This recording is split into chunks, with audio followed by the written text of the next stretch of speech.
Hello वक्फा थोड़ा सा लंबा हो गया, लेकिन आपका गिला करना नहीं बनता। उसकी वजह ये है कि मैं वेला नहीं था बैठा हुआ, आपके सामने ही है। आजकल रोज़ कुछ ना कुछ कर रहा हूँ।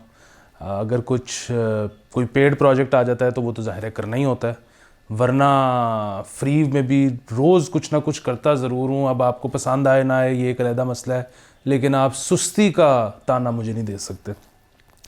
तो शुरू करते हैं आज की ख़बरों से। सबसे पहली जो एक बड़ी लाइट सी ख़बर है वो ये है कि पंजाब असम्बली का इजलास ख़त्म हुआ है।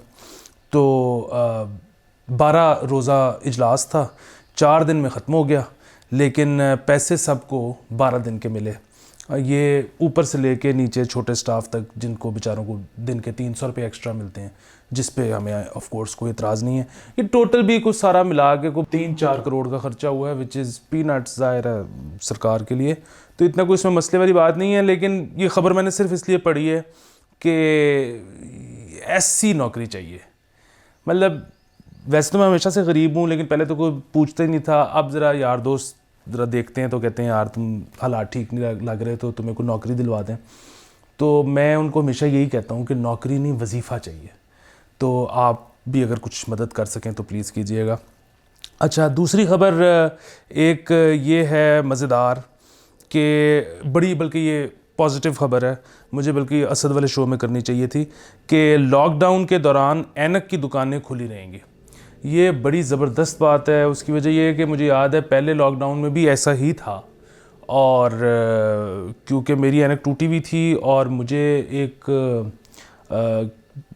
जनाजा अटेंड करना था इस्लामाबाद में, और मुझे एकदम से ये हुआ कि अगर ऐनक ना हुई तो मैं ड्राइव कैसे करूँगा। मतलब वैसे तो मेरा मतलब ड्राइव तो मैं कर लेता हूँ, लेकिन मुझे साइन बोर्ड नहीं नज़र आते गाड़ी चलाते हुए बगैर ऐनक के। तो ये एक मुस्बत बात है, ये ज़बरदस्त बात है। अच्छा, तीसरा, अभी सरकार वैसे तो वैक्सीन्स लगा रही है, लेकिन कंसीनो जो कि वो सिंगल डोज़ है उसकी सुना है कि हमारे पास ख़त्म हो गई है वो वाली वैक्सीन। साइनोफार्म लग रही है। एक तो ये समझ नहीं आ रही कि जुम्मे को छुट्टी क्यों करते हैं, मतलब वायरस तो नहीं करता। दूसरा ये है कि आपको शायद अंदाज़ा होगा कि हमारे यहाँ पे मिनिस्टर्स ने बड़े बुलंदो बांग दावे किए हैं, बुलंदो बांग के बुलंदो बाला जो भी होता है। तो उनका कहना है कि हम इस साल पता नहीं कितने मिलियन लोगों को वैक्सीनेट कर देंगे। तो ज़रा ये गौर कीजिएगा, बल्कि याद रखिएगा कि मेरी इतला के मुताबिक तो अभी तक सिर्फ 0.5 मिलियन वैक्सीन ऐसी है जिसके हमने पैसे दिए हैं। अगर कोई उन्होंने मज़ीद ऑर्डर किए तो मुझे उसका इल्म नहीं। बाकी जितनी वैक्सीन लग चुकी है और लग रही है, except for that private sector of course, वो सारी चंदे की है। मतलब बाहर के लोग, बाहर की मुल्क, वो चंदे में हमें वैक्सीन लगा के दे रहे हैं। तो हमने ना थोड़ा सा ख्याल करना है कि थोड़े के दिन ना हमने बाहर वालों की माँ बहन नहीं करनी। तो ये जब थोड़ी सी बात पुरानी हो जाएगी, फिर हम नए जोश और वलवले के साथ आएंगे।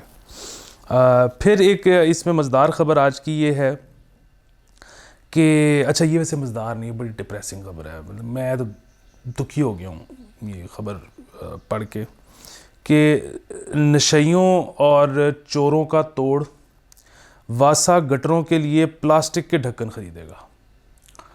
तो वैसे तो मुझे नहीं पता कि ये कितनी को इफ़ेक्टिव पॉलिसी है। उसकी वजह ये है कि वो जो मेट्रो ट्रेन के लिए, वो सारी जंगला बस के लिए जितने फ्लाईओवर्स बने थे, उनके नीचे प्लास्टिक के गमले थे, और वो इस किस्म के डिज़ाइन हुए थे कि वो एक जगह से पानी आता था और वो सब के अंदर चला जाता था। तो वो प्लास्टिक के जो वो छोटे गमले थे वो भी तो तोड़ के किसी ने बेच ही दिए ना हो, चाहे उनका एक सिगरेट ही आया हो। लेकिन ये है कि ये भी कुछ ना कुछ तो मिलेगा इनका ढक्कनों का। लेकिन फिर वही बात कि इतनी मेहनत का काम है, और ठीक है हादसे होते हैं, लोगों की जानें चली जाती हैं गिर के मैन होल में, लेकिन नशई भी मतलब इंसान है, भाई हैं हमारे, उनका भी कुछ ख्याल करना चाहिए। क्योंकि एक इसमें मज़ेदार वाक़या ये है कि वो मेरे मामू के एक घर के सामने एक मैन होल था, जहाँ से एक बहुत टैलेंटेड कोई हज़रत थे जो कि बार बार ढक्कन गायब कर लेते थे।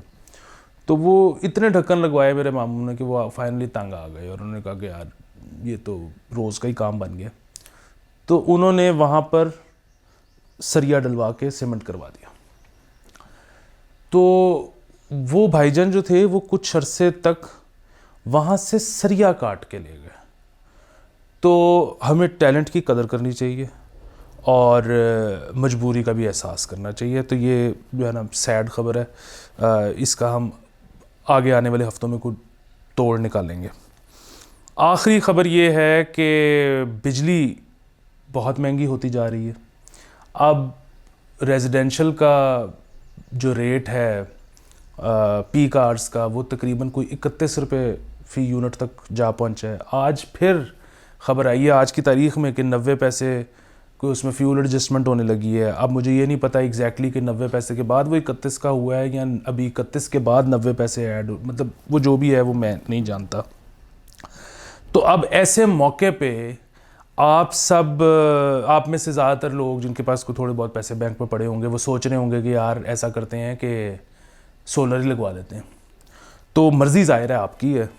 میرا مشورہ یہ ہے کہ سولر آپ سردیوں میں لگوائیں, اور اس کی صرف اور صرف وجہ یہ ہے, وہ یہ نہیں کہ جی سولر سستا ہو جائے گا سردیوں میں, وہ تو سولر سستا ہوگا تو تب تک ڈالر مہنگا ہو جائے گا تو وہ بات وہیں آ جائے گی, یا ایونچولی مہنگا ہی ہو جائے گا. اصل مسئلہ یہ ہے کہ ظاہر ہے اگر آپ سولر لگوائیں گے اور 5 KVA سے بڑا لگائیں گے تو آپ کی خواہش ہوگی کہ جی نیٹ میٹرنگ میں اتنے پیسے خرچ رہا ہوں تو نیٹ میٹرنگ بھی ہو جائے, بجلی گریڈ میں بھی جائے, میرے کو یونٹس بھی ایڈجسٹ ہوں. ان کا پرابلم یہ ہے کہ وہ آپ اتنے پیسے خرچ کے جب لگواؤ گے تو چلو وہ جس نے جو بھی لگانے آئے گا اس کی کچھ سیٹنگ ہوگی لیسکو میں, تو SDO اور ایکسین سے تو وہ سائن کروا لے گا, لیکن اس کے بعد پھر یہ چلے جانا نیپرا میں. اور میرا خیال ہے کہ ان آفیشیل پالیسی یہی ہے کہ ہم نے نہیں کرنا, کیونکہ ویسے تو یہ سولر پروجیکٹ کے چکر میں لوگوں کو انکریج کرنے کے لیے کہ وہ اپنے گھر پہ سولر پاور جنریٹ خود کریں, خود ہی اپنے انرجی کے مسائل حل کریں, یہ اس چکر میں کوئی EU سے گرانٹ بھی پکڑ چکی ہے ہماری سرکار کافی بڑی. تو لیکن ان آفیشیل پالیسی شاید یہی ہے کہ ہم نے کرنا نہیں ہے. تو اگر تو آپ کا کوئی منسٹر بہت اوپر جاننے والا ہے جو پیچھے پڑ کے کام کروا سکتا ہے تو آپ لگوا لیں, ادروائز 3 مہینے کھجل ہوں گے اور پھر بھی پتہ نہیں ہوگا کہ نہیں ہوگا, اور اتنے چکر کاٹیں گے. اور مسئلہ یہ ہے کہ سردیوں کا میں اس لیے کہہ رہا تھا کہ آپ ذرا کمفرٹیبل ہوں گے. ابھی گرمی میں پسینوں پسین ہو کے آپ دفتروں میں جائیں گے, وہ پھر آپ کو جس طریقے سے کہیں گے کہ آپ کے بل میں ایڈریس میں ایک لفظ کے سپیلنگ غلط ہیں, تو یہ نہیں ہو سکتا. اور جو آپ نے 2017 میں بل دیا تھا اس میں جو 74 پیسے میں سے 3% تھا نا, وہ پتہ نہیں کدھر چلا گیا تھا, تو اس کو ٹریس کر کے لائیں. تو وہ مسئلہ یہ ہے کہ کسی دن فرسٹریٹ ہو کے خدا نہ خواستہ آپ کو بامائل تشدد ہو گئے یا آپ نے کوئی گالی نکال دی تو ریاستی اہلکار کو, تو وہ تو پھر جو آپ کے ساتھ اس کے بعد ہوگا. تو اس دعا کے ساتھ کہ یا اللہ ہمیں پکی نوکریوں والوں کے شر سے محفوظ رکھ, آج کا ایپیسوڈ ختم کرتے ہیں اور اپنا خیال رکھیں. ہوتی ہے ملاقات.